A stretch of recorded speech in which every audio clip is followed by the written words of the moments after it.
ഇന്നത്തെ നമ്മുടെ വീഡിയോ എന്ന് പറഞ്ഞാൽ ഒരു വാഴച്ചുണ്ട് കണ്ടോ കിട്ടിയിട്ടുണ്ട്. അതുകൊണ്ടൊരു തോരൻ റെഡിയാക്കാം. മിക്സിയിൽ ജാറെടുത്ത് വെച്ചു, വെളുത്തുള്ളി ചേർത്ത് കൊടുത്തു, പിന്നെ പച്ചമുളക് ചേർത്ത് കൊടുത്തു, കറിവേപ്പില ചേർത്ത് കൊടുത്തു, പെരിഞ്ചീരകം പൊടിച്ചത് 1/2 ടീസ്പൂണ്, കുരുമുളക് പൊടി 1/2 ടീസ്പൂണ്, ഗരം മസാല 1/4 ടീസ്പൂണ്, മഞ്ഞൾപ്പൊടി ആവശ്യത്തിന് ചേർത്ത് കൊടുത്തിട്ടുണ്ട്. തേങ്ങ ചിരകിയത് ചേർത്ത് കൊടുത്ത് നമുക്കിതിനെ ഒന്ന് ഒതുക്കിയെടുക്കാം. ഈ ഒരു പരുവത്തിൽ ഒതുക്കിയെടുക്കണം കേട്ടോ. ഇനി വാഴച്ചുണ്ടെടുത്തിട്ട് അതിൻ്റെ 2 പോളം നമ്മളിവിടെ പൊളിച്ച് കളയുന്നുണ്ട്. എന്നിട്ട് ആ പൂവില്ലേ അത് നമ്മൾ മാറ്റി വെക്കുന്നുണ്ട് കേട്ടോ. ഇതുണ്ടോ ഈ ഒരു ലെയറും കൂടെ കളഞ്ഞിട്ട് അതിൻ്റെ ആ പൂവ് മാത്രം എടുത്ത് മാറ്റി വെക്കുന്നുണ്ട് കേട്ടോ. അതൊന്നും കളയേണ്ട ആവശ്യമേ ഇല്ല. ഇനി നമ്മൾ ചെയ്യാൻ പോകുന്നതെന്ന് പറഞ്ഞാൽ ഈ പൂ കണ്ടോ, ആ എടുത്ത് വെച്ചിരിക്കുന്ന അതിൻ്റെ ഉള്ളിൽ ഒരു ഇത് കണ്ടോ, അതിൻ്റെ ഉള്ളിലൊരു മൊട്ട് പോലൊരു സംഭവം കണ്ടോ, ആ ലെയർ നമ്മൾ അങ്ങ് മാറ്റി കൊടുക്കും കേട്ടോ. അതെന്ന് വെച്ചാൽ അത് വേവാൻ പാടാണ്. അപ്പോൾ നമ്മൾ അതിൻ്റെ ഈ എടുത്ത് വെച്ചിരിക്കുന്ന പൂവിൻ്റെ എല്ലാം ഇതുപോലത്തെ ആ ഇത് അങ്ങ് മാറ്റണം കേട്ടോ. എന്നിട്ട് നമ്മൾ എടുത്ത് വെച്ചിരിക്കുന്ന വാഴച്ചുണ്ട് ഈ ഒരു പരുവത്തിൽ നമ്മൾ കട്ട് ചെയ്യുന്നത് കേട്ടോ.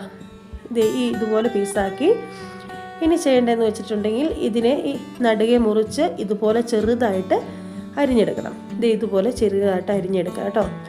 അപ്പോൾ ഇതൊക്കെ കിട്ടുമ്പോൾ ഒന്ന് ഇതുപോലെയൊക്കെ ചെയ്ത് നോക്കുക കേട്ടോ. നല്ല ടേസ്റ്റാണ്.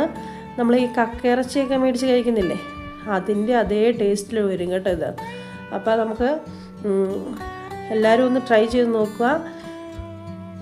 ഇനി നമ്മൾ ചെയ്യേണ്ടത് ഇതുപോലെ എല്ലാം അരിഞ്ഞെടുത്ത് നമ്മൾ ആ പൂ എടുത്ത് മാറ്റി വെച്ചില്ല, അതിൻ്റെ ഉള്ളിൽ ആ ലെയർ കളഞ്ഞിട്ടാണ് ഇതെല്ലാം അരിഞ്ഞെടുത്തേക്കുന്നത് കേട്ടോ.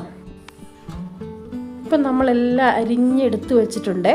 ഇനി നമ്മൾ ചെയ്യേണ്ടത് തിളച്ച് ഇരിക്കുന്ന വെള്ളത്തിലോട്ട് ഈ അരിഞ്ഞ് വെച്ചിരിക്കുന്ന വാഴച്ചുണ്ട് എല്ലാം ചേർത്ത് കൊടുക്കുക. ചേർത്ത് കൊടുത്തിട്ട് നമുക്ക് ഇതുപോലെ ഒന്ന് മിക്സ് ചെയ്തിട്ട് തീ ഓഫ് ചെയ്ത് മൂടി വെച്ചേക്കാം. എന്നിട്ട് മൂടി വെച്ചത് ഈ ഒരു പരുവത്തിലായിട്ടുണ്ട്. അത് നന്നായിട്ട് പിഴിഞ്ഞെടുത്ത് വേറൊരു പാത്രത്തിലോട്ട് മാറ്റി കൊടുക്കുക. അപ്പോൾ നമ്മൾ എടുത്ത് വെച്ചിരിക്കുന്നതെല്ലാം പിഴിഞ്ഞ് മാറ്റിയെടുത്ത് കൊടുക്കുക കേട്ടോ. ഇതുപോലെ പിഴിഞ്ഞെടുക്കുക. ഇപ്പം തന്നെ പകുതി വേവായിട്ടുണ്ട്. അത് കാരണം പെട്ടെന്ന് ഈ തോരൻ റെഡിയാക്കാൻ എളുപ്പമാണ് കേട്ടോ. ഇതുപോലെ നമുക്കെല്ലാം നന്നായി പിഴിഞ്ഞ് ഇതുപോലെ മാറ്റി ഒരു പ്ലേറ്റിലോട്ട് കൊടുക്കാം. അപ്പോൾ ഇത് കണ്ടോ, ഇതുപോലെ എല്ലാം പിഴിഞ്ഞ് മാറ്റി എടുത്തുകൊണ്ട് വന്നിരിക്കുന്നതാണ്.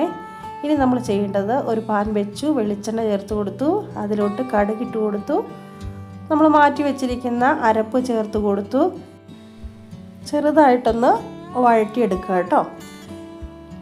ഇനി ഇതിലോട്ട് നമ്മൾ ആ പിഴിഞ്ഞെടുത്ത് വെച്ചിരിക്കുന്ന വാഴച്ചുണ്ട് കൂടി ചേർത്ത് കൊടുക്കാം കേട്ടോ. ഇതുപോലെ എല്ലാം ചേർത്ത് കൊടുത്തിട്ട് നന്നായിട്ട് മിക്സ് ചെയ്തെടുക്കുക. എന്നിട്ട് ആവശ്യത്തിനുള്ള ഉപ്പ് കൂടി ഇതിനകത്തേക്ക് ചേർത്ത് കൊടുക്കണം കേട്ടോ. ഉപ്പ് കൂടി ചേർത്ത് കൊടുത്തിട്ട് നമുക്കിത് മൂടി വെച്ച് ചെറു തീയിൽ വേവിച്ചെടുക്കാം കേട്ടോ. അപ്പോൾ നമ്മുടെ തോരൻ ഇവിടെ അടിപൊളിയായിട്ട് റെഡിയായി വന്നിട്ടുണ്ട്. അപ്പോൾ അടുത്ത വീഡിയോയിൽ വീണ്ടും കാണാം.